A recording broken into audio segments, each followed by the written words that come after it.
The quiet storm before the knock. The pre-dawn light cast long, pale shadows over the city streets, where the faint hum of awakening life began to stir. In a small, modest apartment on the outskirts of downtown, Elise Carter stood in front of her chipped mirror, adjusting the collar of her pressed uniform. At 59 years old, her hands bore the weight of years spent cleaning, scrubbing, and serving, a lifetime of thankless work.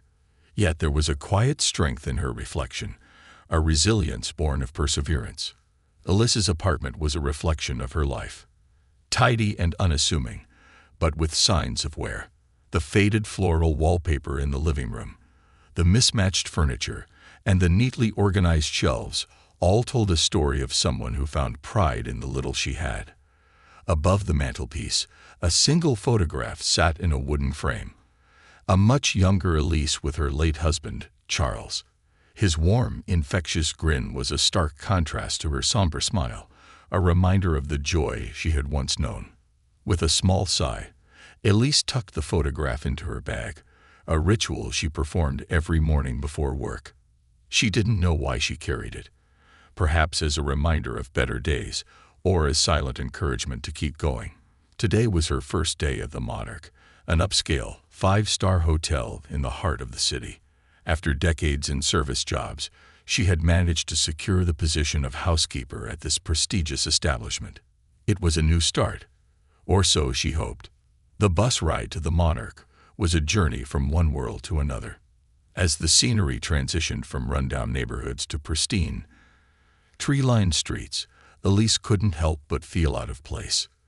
The Monarch loomed before her like a beacon of wealth and privilege, its towering glass exterior glinting in the early morning sun. Taking a deep breath, she stepped through the employee entrance. The interior was even more opulent than she'd imagined. Chandeliers sparkled like constellations in the high ceilings, and marble floors stretched out in all directions. The aroma of fresh flowers and expensive polish filled the air. Elise felt like an intruder in a world not meant for her. Her first few hours were spent shadowing other housekeepers, learning the ropes of what was expected. She marveled at the meticulous attention to detail, the way the linens were folded with mathematical precision, the artful placement of decorative pillows, and the unwavering focus on perfection. Elise called Margaret, the head housekeeper, breaking her reverie. Margaret was a tall woman with sharp features softened by an air of calm authority. "You're on the VIP floor today. One of our wealthiest guests, Mr. Arthur Weston, just checked in. He has very particular standards. Make sure everything is spotless." "Yes, ma'am," Elise replied, adjusting the cleaning card as Margaret handed her a detailed checklist. The VIP floor was like stepping into another realm of luxury. The carpets were so plush that her footsteps disappeared, and the wallpaper shimmered faintly under the light. Elise worked methodically, her hands steady, but her mind restless. Each suite she entered told a story of the lives she served. Fresh roses arranged perfectly on mahogany tables, designer luggage carelessly tossed on opulent beds, and faint traces of cologne lingering in the air. By late morning, Elise found herself outside the grandest suite on the floor, a presidential suite. It belonged to none other than Arthur Weston, a self-made billionaire known for his towering ego and sharp tongue. Rumors among the staff painted him as a man of impossible demands and an inflated sense of entitlement. Taking a deep breath, Elise knocked softly on the double doors. "Housekeeping," she called. "Come in," boomed a voice from within. Elise pushed the door open, immediately struck by the grandeur of the room. Floor-to-ceiling windows offered a sweeping view of the city skyline, while gold accents gleamed against rich navy furnishings. Weston sat on a leather armchair, sipping espresso as he scrolled through his phone. "You're late," he said without looking up. "I'm sorry, sir," Elise replied, her tone steady but polite. She began her work, dusting the shelves and fluffing the pillows with quiet efficiency. As she worked, Weston's gaze shifted to her, his eyes narrowing. "How long have you worked here?" "It's my first day, sir," Elise replied, keeping her head down. He muttered, setting his cup down. Well, you'd better be good. I have high standards. Yes, sir, Elise replied. But Weston wasn't done. You know, he began, his tone laced with condescension, I've always been fascinated by people like you. How do you manage to keep doing this? He gestured vaguely around the room. Don't you ever want more for yourself? Elise's hand paused mid-dust, but she forced herself to keep going. I do my job, sir, she said evenly. Weston mused, leaning back in his chair. Well, don't mess it up. I don't tolerate incompetence.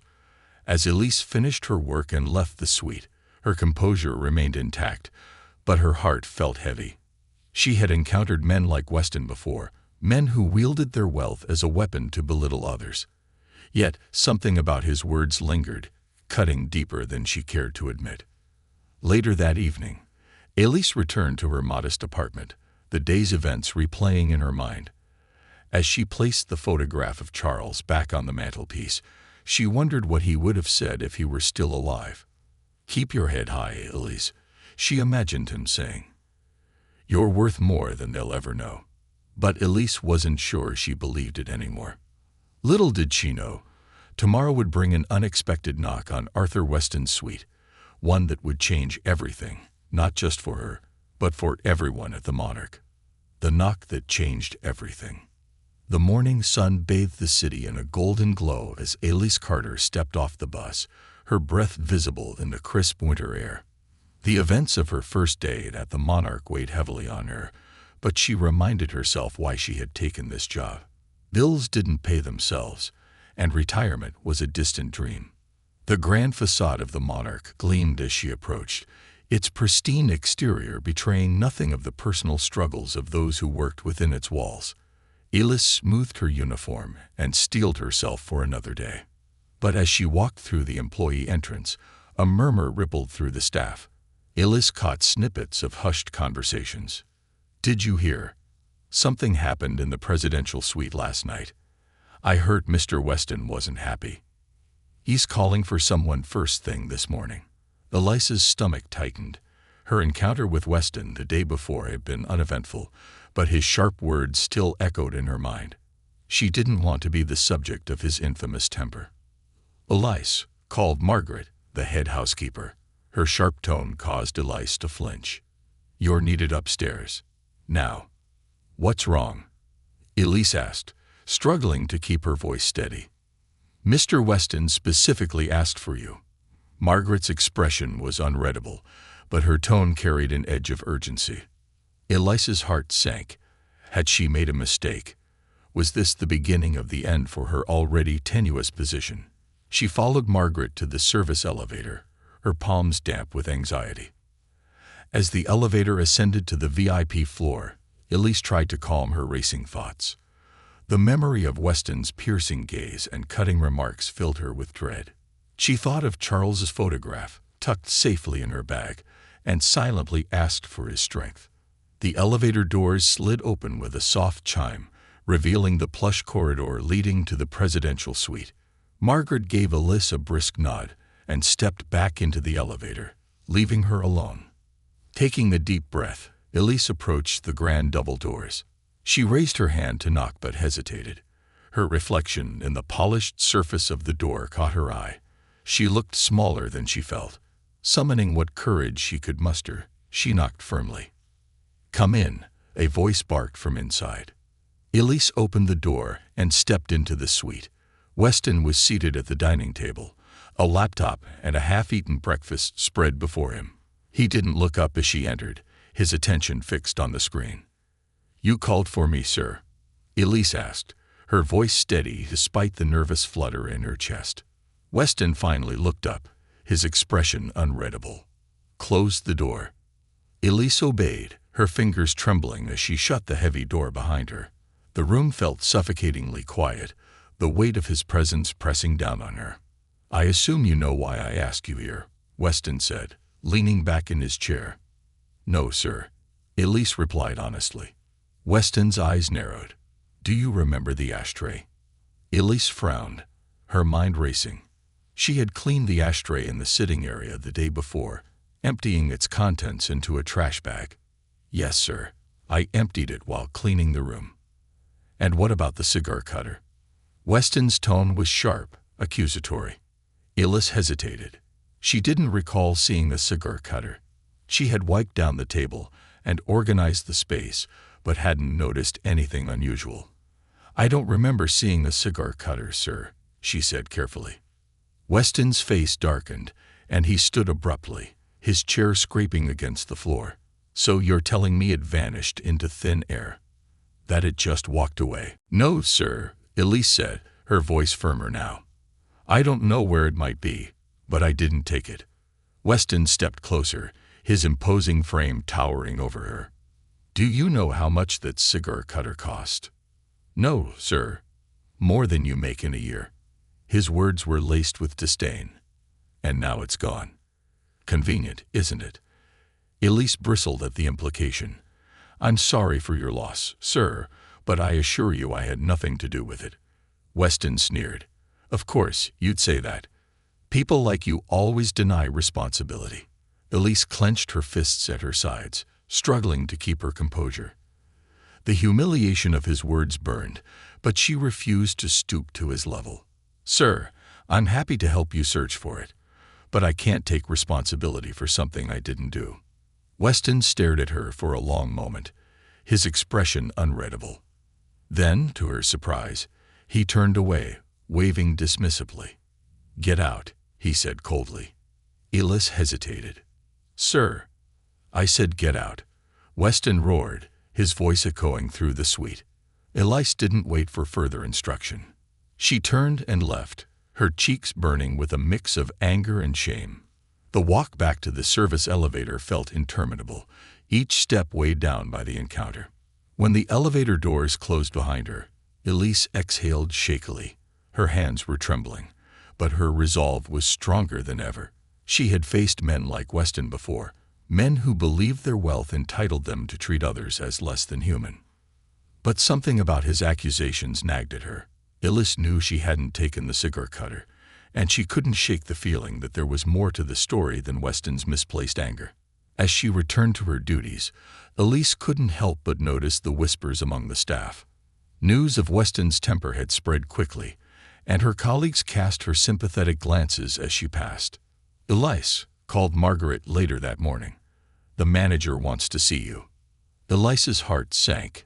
She followed Margaret to the manager's office, dreading the conversation that awaited her. Inside, Mr. Langston, the hotel manager, sat behind his desk, his expression grim. He gestured for Elise to sit. I've heard about the incident with Mr. Weston, Langston began. He's claiming that you were careless with his belongings. Elise straightened her back, meeting Langston's gaze. I didn't take the cigar cutter, sir. I don't know what happened to it, but I handled his belongings with care. Langston sighed, rubbing his temples. Elise, I believe you, but Weston is an important guest. His satisfaction is our priority. Elise felt a surge of anger, but kept her tone measured. Sir, I've worked hard my entire life, and I don't deserve to be accused of something I didn't do. Langston looked at her, his expression softening. I understand, Elise. I'll speak with him personally. In the meantime, keep your head down and focus on your work. We'll resolve this. Elise nodded, though the knot in her stomach remained. As she left the office, she resolved to prove her innocence, not just for her sake, but for every worker who had been dismissed and belittled by people like Weston. She would not let this break her. The unexpected alliance. The rest of the day unfolded in a tense blur for Elise Carter. She moved through her assignments on autopilot, her thoughts consumed by the accusations Arthur Weston had hurled at her. The knot in her stomach tightened with every passing hour, and whispers of her confrontation with Weston continued to ripple through the staff. Elise had been through countless hardships in her life, but this felt different. There was an edge to the injustice that cut deeper than usual. By evening, the hotel was quieting down, its grandeur bathed in the soft golden light of the chandeliers. Elise had just finished cleaning a guest room on the third floor when Margaret approached her again, her expression unreadable. Elise, she said, folding her arms, the owner wants to see you. Elise froze. The owner? She echoed, her voice barely above a whisper. Margaret nodded, her tone neutral. Mr. William Carrington is here. He's aware of the situation with Mr. Weston, and he wants to speak with you personally. He's in the conference room. Elise felt her heart plummet. She had heard of William Carrington, the enigmatic billionaire who owned the Monarch. He was said to be ruthless, a man who valued perfection and expected nothing less from his employees. The thought of standing before him made her knees weak. Now, Elise, Margaret urged, motioning for her to follow. Elise wiped her hands on her apron and followed Margaret down the corridor. The walk to the conference room felt like a lifetime. She braced herself for the worst, being scolded, dismissed, or worse, accused again of something she hadn't done. When they reached the heavy oak doors of the conference room, Margaret stepped aside. He's waiting for you, she said quietly before retreating down the hall. Elise took a deep breath, her hand trembling as she pushed open the door. Inside, the room was bathed in soft, ambient lighting. At the center of the long table sat William Carrington. He was a man in his mid-50s, dressed impeccably in a dark suit.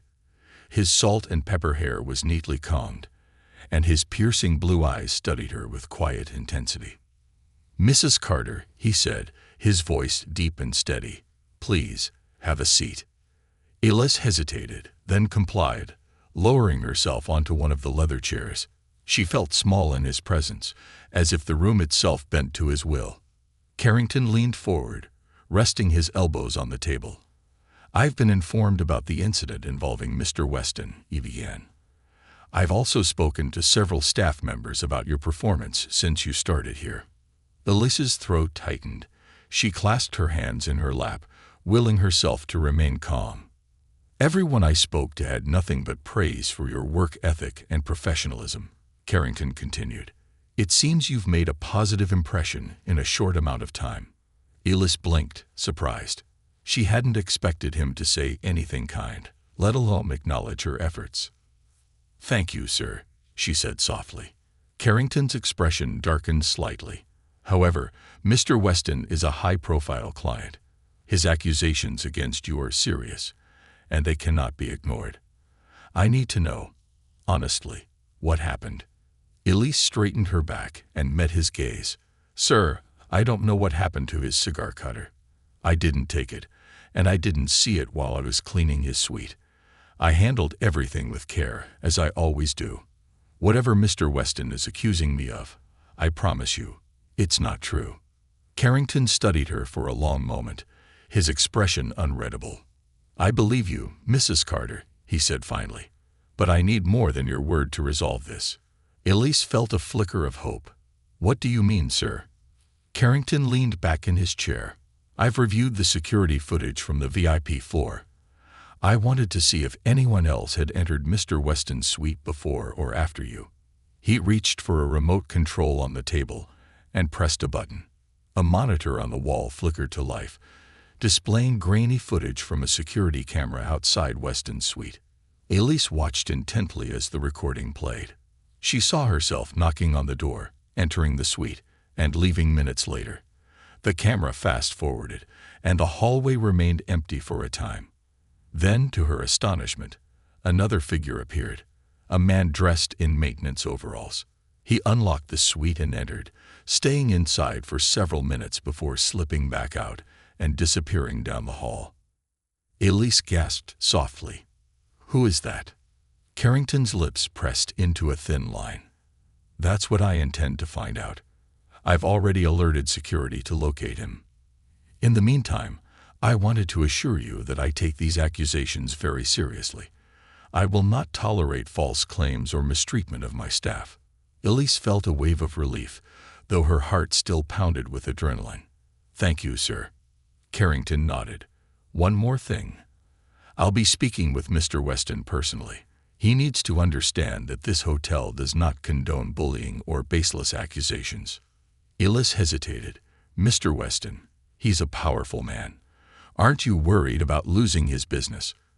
Carrington's eyes narrowed slightly.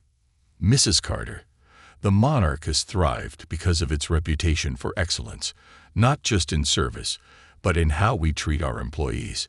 If Mr. Weston doesn't respect that, then his business isn't worth keeping. Elise stared at him, stunned by his conviction. She had never worked for someone who valued employees over profits. For the first time since the ordeal began, she felt a glimmer of hope that justice might prevail. As she left the conference room, Elise felt lighter, as though a weight had been lifted from her shoulders. She knew the road ahead wouldn't be easy, but she was no longer alone in her fight. Little did she know, the events that would unfold in the coming hours would not only vindicate her, but also unravel secrets that would shake the monarch to its core. A chain of truths. The sun was setting over the city, casting long shadows across the marble floors of the monarch's lobby. Elise Carter, though relieved by her meeting with William Carrington, knew the situation was far from resolved. The weight of Arthur Weston's accusations and the mystery surrounding the man in maintenance overalls gnawed at her. Yet, for the first time, she felt a spark of hope. Someone was in her corner, and that someone wielded real power. As Elise returned to her duties, whispers of the ongoing investigation rippled through the staff. It seemed everyone knew something was brewing, though no one dared to ask her directly. She kept her head down, focusing on the task at hand, while her mind churned with unanswered questions. Who was the man in the footage? Why had he entered Weston's suite? And most importantly, would the truth be enough to clear her name? A break in the case.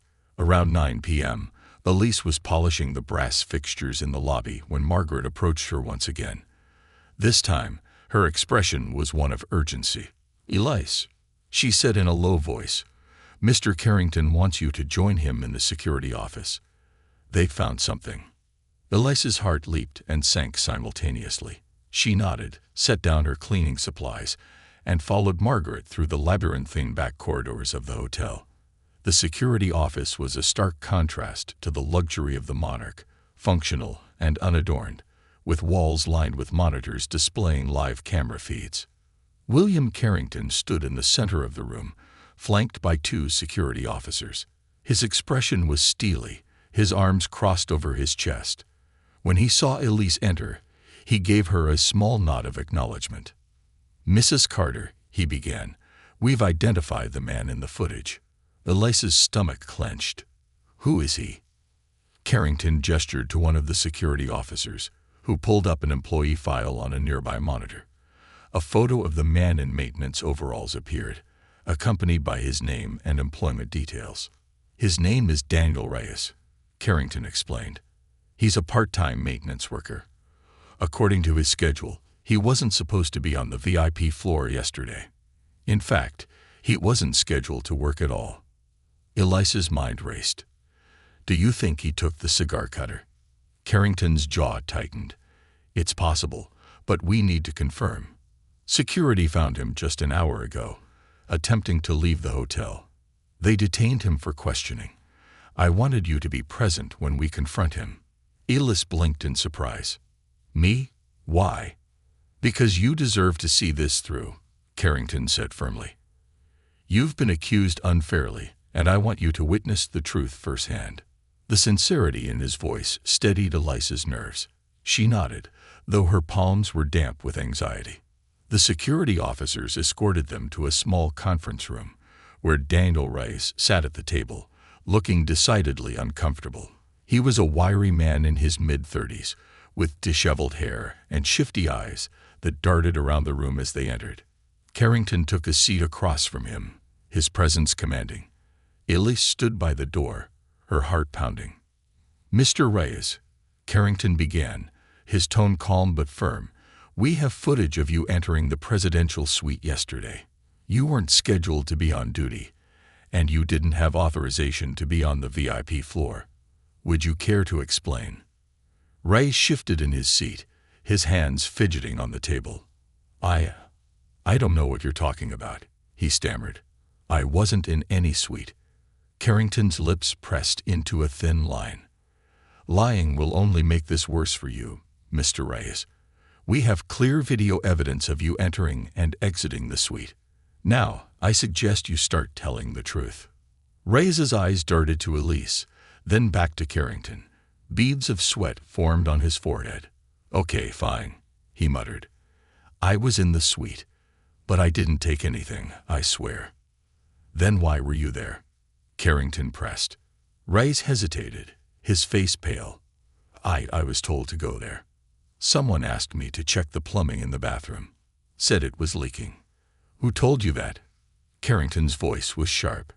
Ray hesitated again before mumbling. Mr. Weston. Elisa's breath caught. She exchanged a stunned glance with Carrington, who raised an eyebrow. Arthur Weston personally asked you to check the plumbing. Carrington repeated, skepticism dripping from his tone. Ray nodded quickly. Yes. He said he didn't want to bother the regular staff and asked if I could do it quietly. I thought it was weird, but I didn't want to lose my job. So I did it. And did you find anything wrong with the plumbing? No, Ray admitted, his voice barely audible. It was fine. But when I was leaving, he stopped me and handed me a cigar cutter.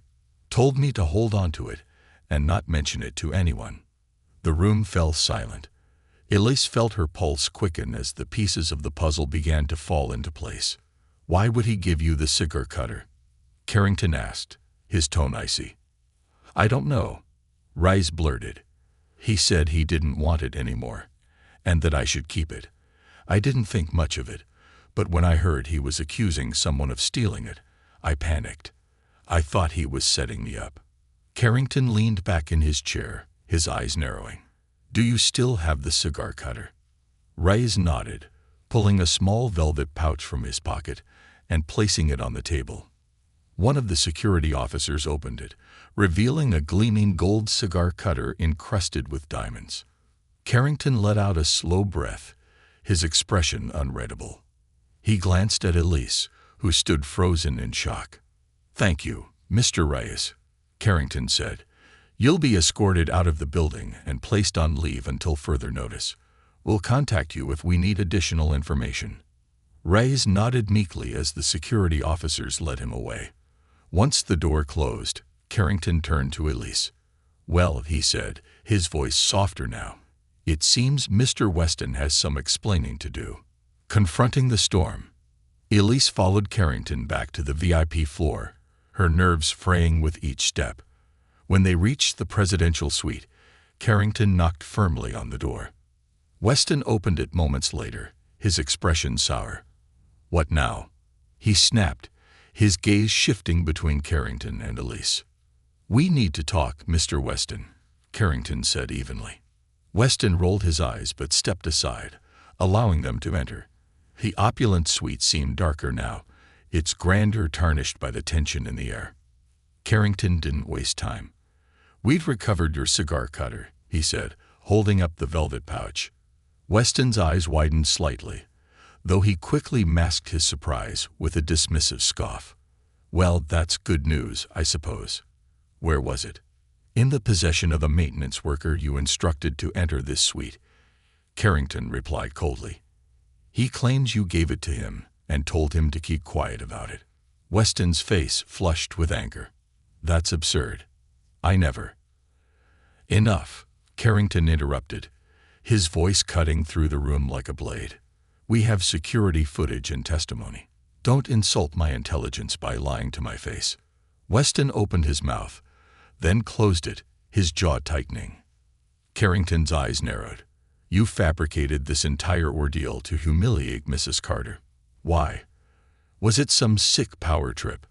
Or did you simply think you could get away with it because of your wealth? The silence that followed was deafening. Weston's bravado crumbled under Carrington's piercing gaze. Finally, he muttered, I didn't think it would go this far. Elise felt a surge of anger but remained silent, letting Carrington take the lead. You've not only disrespected a hard-working employee, but you've also jeopardized the integrity of this hotel, Carrington said.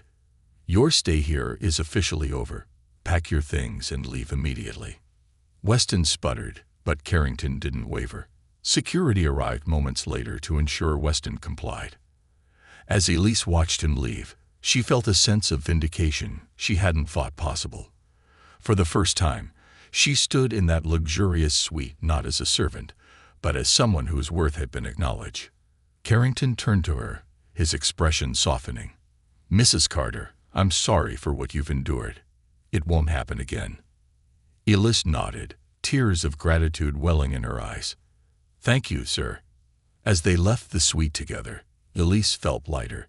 Justice had been served, and for the first time in years, she believed that dignity and kindness could prevail. The chain of truths. As Arthur Weston's things were packed by hotel staff, under the watchful eyes of security, the reality of his dismissal began to sink in. For a man like Weston, whose wealth and influence had allowed him to move through the world unchecked, this public reprimand was a severe blow to his ego. His face was a mask of barely contained fury as he barked orders at the staff handling his belongings. Elise Carter stood quietly in the hallway outside the presidential suite, her heart pounding. Though she had been vindicated, the confrontation still felt surreal. William Carrington remained beside her, his composed demeanor radiating strength. "Mrs. Carter," Carrington said, his voice low enough for only her to hear, "this isn't just about Mr. Weston. It's about setting a standard. No one should have to endure what you faced." Elise nodded, though her hands trembled. "I'm grateful, sir. I never expected anyone to stand up for me like this." Carrington's expression softened. "You've earned it. Your dignity. Your hard work. It matters. I won't let anyone take that from you." He glanced toward the suite, where Weston's voice echoed through the open door. "But there's still more to address." The staff finished packing Weston's belongings, and the man himself strode into the hallway. He fixed Elise with a cold glare, but it lacked the bite it once had. For all his bravado, Weston was a man defeated. "Are we done here?" Weston snapped at Carrington. "I have other places to be." Carrington folded his arms, his piercing gaze locking onto Weston. "We're not quite done, Mr. Weston. Before you leave, you owe Mrs. Carter an apology." Weston's jaw tightened. "An apology? You've got to be joking." Carrington's tone hardened. "I'm not. You fabricated an accusation against her, humiliated her, and disrupted the operations of this hotel. The least you can do is acknowledge your wrongdoing." The tension in the air was palpable. Elise's pulse quickened as Weston's eyes darted between her and Carrington. For a moment, she thought he might refuse outright. Then, to her surprise, he let out a sharp exhale and turned toward her. "I apologize," Weston said through gritted teeth, the words sounding more like an obligation than genuine remorse. "It was a misunderstanding." Elise met his gaze, her voice steady. "I accept your apology, sir, though I hope you'll think twice before treating someone else the way you treated me." Weston blinked, clearly unprepared for her directness. Carrington smirked faintly, though he quickly masked it. "Security will escort you out," Carrington said, gesturing toward the elevator. Weston said nothing more as he walked away, his steps stiff and deliberate. The elevator doors closed behind him with a soft chime, and the tension in the air dissipated. Elise released a shaky breath. She turned to Carrington, her gratitude evident in her eyes. "Thank you, sir. I don't know what would have happened if you hadn't stepped in." Carrington offered a small smile. "You don't need to thank me, Mrs. Carter. You deserved better from the start. But this isn't the end." His tone grew serious. "We need to address the culture that allowed someone like Weston to think he could get away with this. It starts with better support for employees like you." Elise hesitated. "Do you think it'll make a difference?" Carrington nodded. "It has to. I won't let this hotel become a place where dignity is optional." An unexpected gesture. As Elise prepared to leave for the evening, Margaret approached her in the break room, holding a small envelope. "This is for you," Margaret said, handing it to Elise. Elise opened it cautiously and found a handwritten note along with a crisp check. The note read, "Mrs. Carter, thank you for your unwavering dedication and resilience. This is a small token of appreciation for all you've endured. Rest assured, changes are coming to ensure no one else faces what you did. Sincerely, William Carrington. Elise stared at the check, 3 months' worth of her salary, and felt her eyes well with tears. "I didn't expect this," she murmured, her voice trembling. Margaret smiled faintly. "You deserve it, Elise. And for what it's worth, I think things will start changing around here." Elise nodded, clutching the envelope tightly. For the first time in years, she felt seen. Not as a faceless worker, but as a person whose worth was finally acknowledged. As she stepped out of the Monarch and into the cool night air, she paused to look back at the glowing facade of the hotel. The day had tested her in ways she hadn't imagined, but it had also shown her that resilience, when met with the right support, could lead to change. And for the first time in a long time, Elise felt hope. The ripples of change. The sun rose over the city, painting the skyline in hues of gold and amber, as the Monarch Hotel awakened to a new day. For Elise Carter, the events of the previous night lingered in her mind, a blend of triumph and disbelief. She had stood her ground, witnessed justice served, and walked away with more than just vindication. Yet she couldn't shake the feeling that the confrontation with Arthur Weston was only the beginning. By the time Elise arrived at the staff entrance, the atmosphere within the hotel had shifted. Whispers rippled through the corridors, not of scandal or blame, but of admiration and curiosity. Her colleagues regarded her with newfound respect, their eyes carrying an unspoken acknowledgement. For years, Elise had worked tirelessly, blending into the background. But now she was at the center of a story that was reshaping the Monarch. Margaret, the head housekeeper, met her near the employee locker room. Her usual brisk demeanor had softened, replaced by something almost like pride. "Elise," Margaret said, her tone warm, "Mr. Carrington asked to see you again. He's holding a meeting in the staff lounge." Elise felt her stomach flutter with nerves. "Another meeting?" Margaret nodded. "Don't worry. He seems different after last night. I think you'll like what he has to say." The meeting that changed everything. The staff lounge was abuzz with activity when Elise arrived.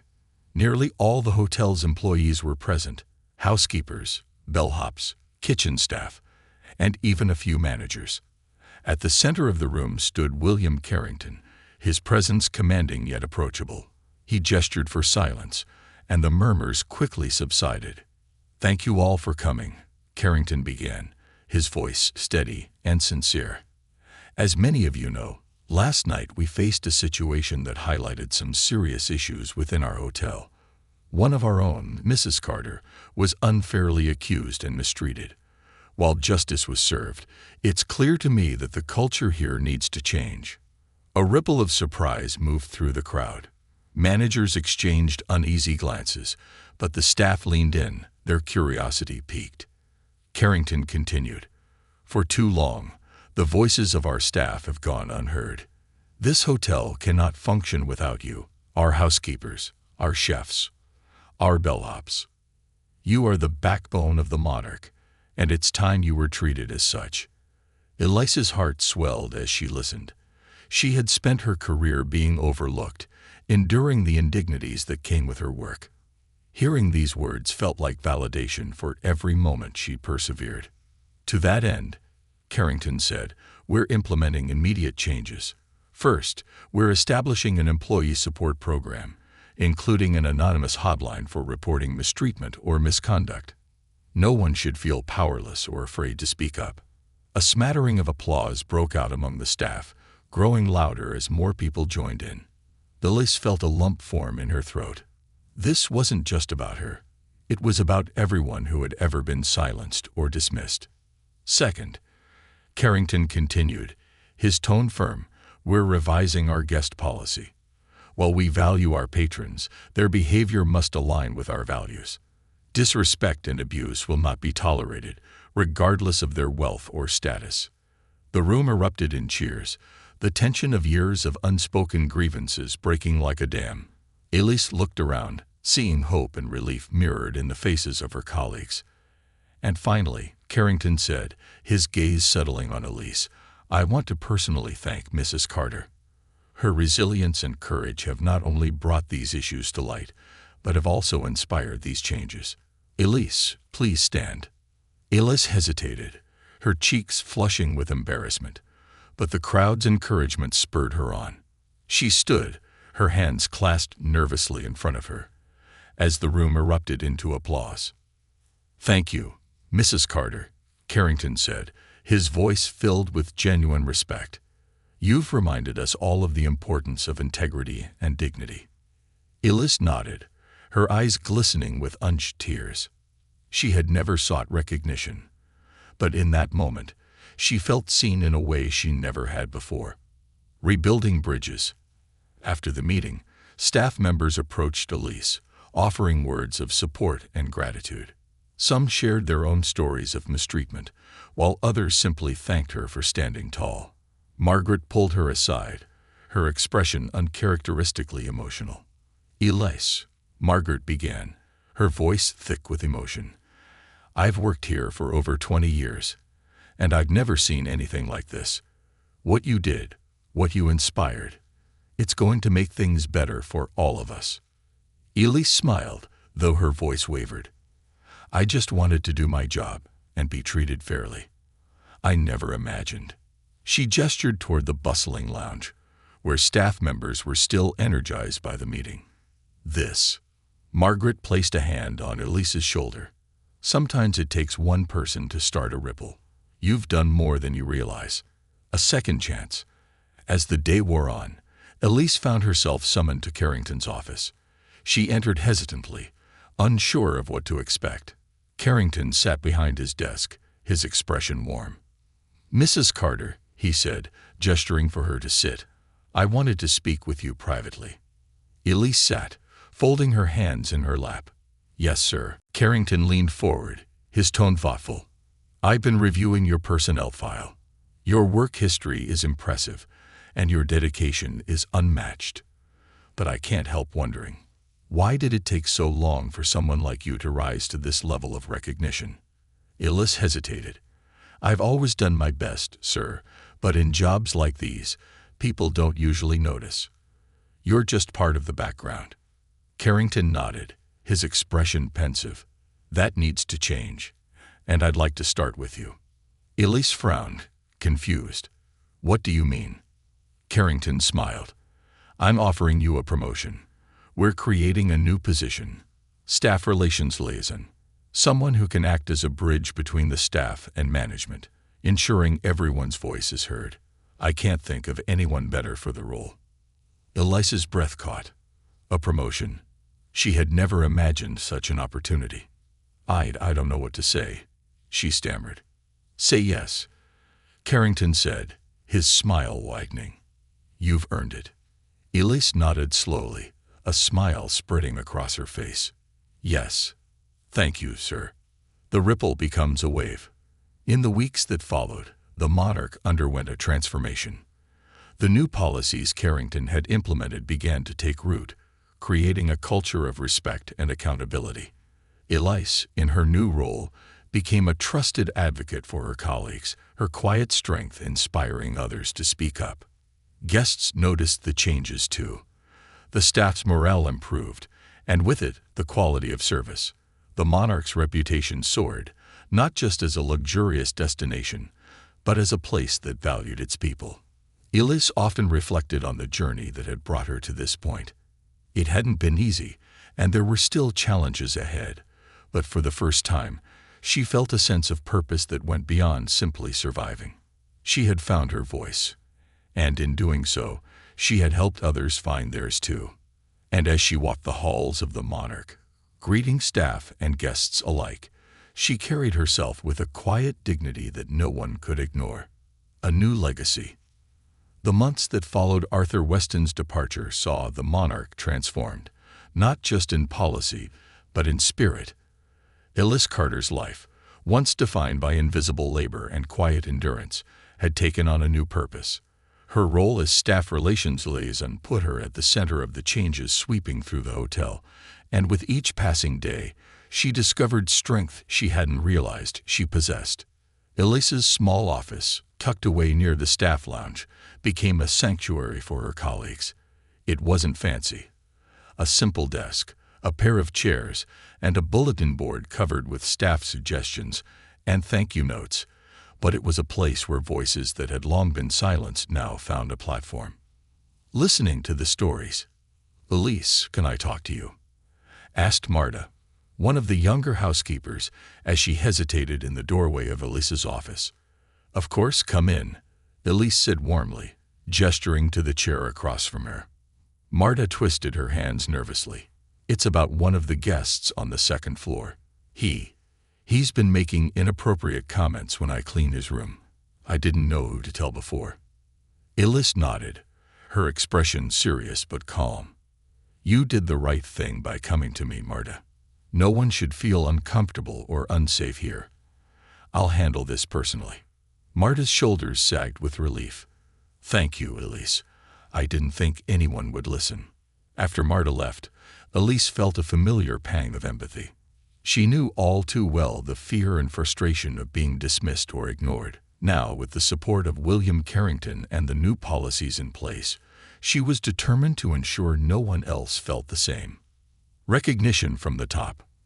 One afternoon, Elise was called to a meeting in the grand ballroom.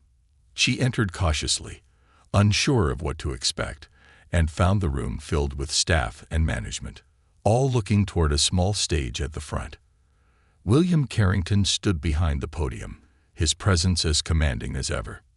"Ladies and gentlemen," he began, his voice echoing through the room. "Today we celebrate not only the achievements of the monarch, but the individuals who make it exceptional." Elise was stunned as Carrington continued, highlighting the changes implemented over the past months and their impact on staff morale and guest satisfaction. Then, to her shock, he called her name. "Mrs. Elise Carter, please join me on stage." The room erupted in applause as Elise made her way to the stage, her heart pounding. Carrington extended his hand, guiding her to stand beside him. "Elise Carter represents the heart of this hotel," Carrington said, his voice filled with pride. "Her courage and dedication have inspired us all, and her work has set a new standard for what it means to be part of the monarch family." Elise blinked back tears as Carrington handed her a plaque. It read, "Elise Carter, in recognition of outstanding leadership and service." "Thank you," she managed, her voice trembling. "I never thought I'd be standing here.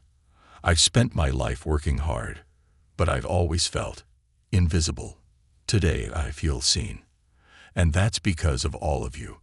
The applause swelled, and for the first time, Elise felt the full weight of her journey, a lifetime of quiet perseverance, now celebrated in a way she never imagined. The unexpected guest. As the monarch flourished, word of its transformation spread. The hotel became a beacon not only of luxury but of integrity, attracting guests who valued its reputation for fairness and respect. One afternoon, as Elise was reviewing staff suggestions, Margaret knocked on her office door. "Elise, there's someone here to see you," Margaret said, her expression unreadable. "Who is it?" Elise asked, setting down her pen. Margaret hesitated. "You'll want to see for yourself." Curious and slightly apprehensive, Elise followed Margaret to the lobby. Standing near the grand staircase was a familiar figure, Arthur Weston. He looked different, his posture less rigid, his expression less cold. Gone was the arrogance that had defined their earlier encounters. Elise's stomach tightened, but she kept her composure. As she approached, Weston offered a small, hesitant smile. "Mrs. Carter," he said, his voice softer than she remembered, "may I have a moment of your time?" Elise folded her arms, her tone measured. "What can I do for you, Mr. Weston?" He hesitated, then sighed. "I owe you more than the apology I gave that night. I've had time to reflect, and I realize now how wrong I was, not just in how I treated you, but in how I've conducted myself for years." Elise raised an eyebrow, skepticism evident in her gaze. "Why the change of heart?" Weston chuckled ruefully. "Losing my standing here was a wake-up call. It forced me to confront some uncomfortable truths about myself. I've been working on becoming better, less entitled, more aware. And part of that process is making amends. Elise regarded him for a long moment before nodding. "It's a start," she said, "but real change takes time." "I understand," Weston said earnestly, "and I don't expect forgiveness, but I wanted you to know that you made an impact on me." Elise inclined her head, a small smile tugging at her lips. "Thank you for saying that, Mr. Weston." A legacy of hope. As the weeks turned into months, Elise's impact on the Monarch became a cornerstone of its identity. Staff turnover decreased, guest satisfaction soared, and the hotel's reputation reached new heights. Elise herself found a renewed sense of purpose, her days filled with work that mattered, not just for herself, but for those who came after her. One evening, as she walked through the lobby, she paused to admire the plaque mounted near the entrance. It read, "The Monarch Hotel, a commitment to integrity, excellence, and people." For Elise, it wasn't just a statement, it was a promise, a legacy she had helped create. As she left for the night, the city's lights twinkling around her, Elise Carter carried with her a sense of fulfillment she had never known. She had started as an invisible worker, but now she was a symbol of change, proof that even the quietest voices could echo loudly when given the chance.